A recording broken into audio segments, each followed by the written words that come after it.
What up? And welcome to another episode of From the Script to the Screen.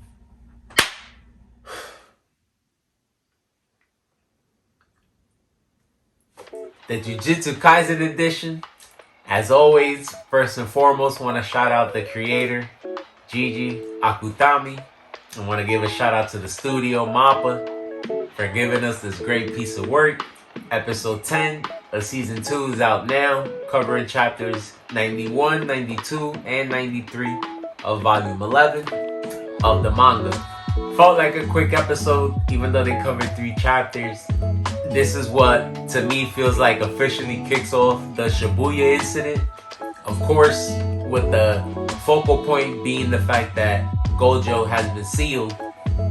This is what kind of throws everything into whack. We know that the sorcerers were waiting on standby, assuming that Gojo, the strongest sorcerer out there, gotta make a point of that, would be able to handle everything by himself.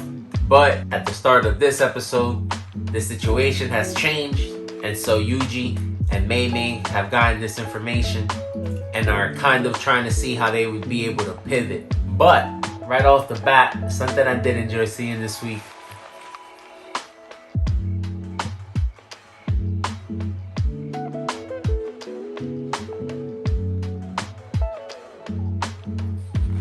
was this little conversation between these three, because we know that Mahito has had this interesting conversation around him between the soul, the body, and what comes first. Are they intertwined and things like that? And so we see that Geto's body had a reaction when Gojo said something to it. Something that this curse user, the brain, I'll say for now, didn't expect.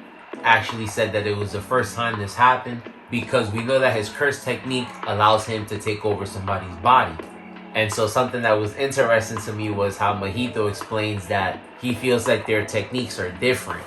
So the same rules wouldn't necessarily apply to the theory that Mahito has.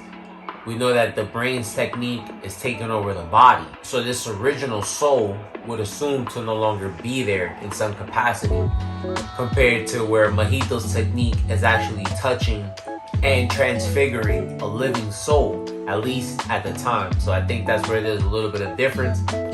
But I would love to know what y'all think about it.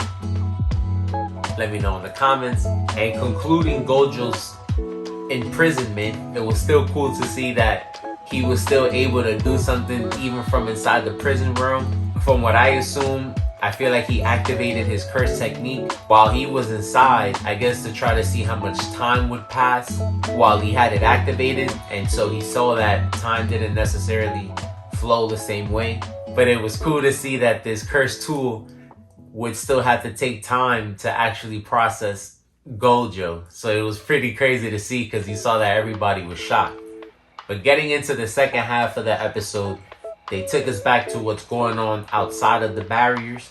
Real quick, but hopefully not too long-winded. Like I told you guys before, the Jujutsu world will be expanding in this season.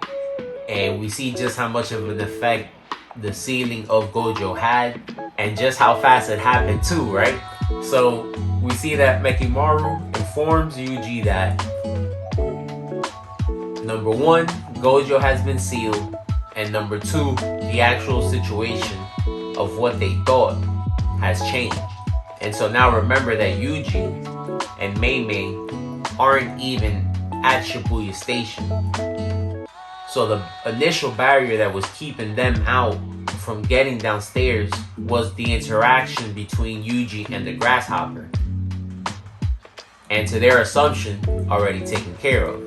But while they were down there, unbeknown to them, when Gojo entered Shibuya, another barrier came down, keeping Jujutsu sorcerers out. Remember that even though it's different episodes, these things are going on at the same time. And so Yuji assumes that he'll be able to go to Shibuya from the station he's currently at.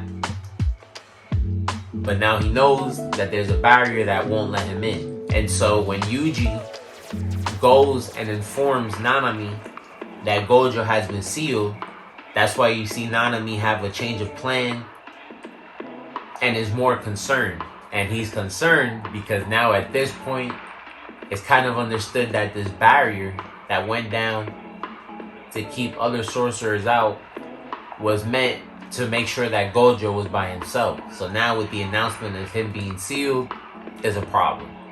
Like they explained, a lot of people and things are going to take advantage of the situation. A lot of people were in the shadows, like they say, staying away from Gojo because his curse technique and his 6 eyes are just that powerful. Something we've seen a bunch of examples of by now. And so the general fear of a potential collapse of the jiu-jitsu world is very possible. So Nanami and company effectively go into rescue mode. They know that their priority should be to release Gojo. And so now there are 4 barriers up. The assistants were supposed to be outside all of these barriers, communicating between outside jiu-jitsu sorcerers and just each other so that they'll be able to know what's going on.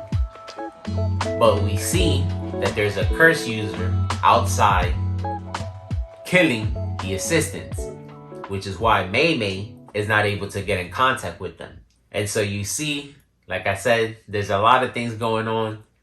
Part of it being elaborate planning and part of it being right timing. The episode ends with more curse users being introduced, an older lady and 2 younger gentlemen, kind of giving grandma and grandson vibes, but I'm pretty sure we'll find out quick who they are next week. We see that Yuji, Megumi, and Ino are left with the task of trying to inform everybody else from Jujutsu High and try to rescue Gojo. Shibuya incident is officially kicked off. I'll leave you guys with another panel I enjoyed.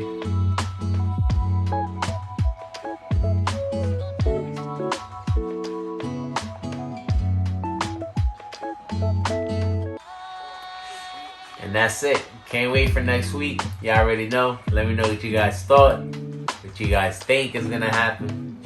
And we out. Peace.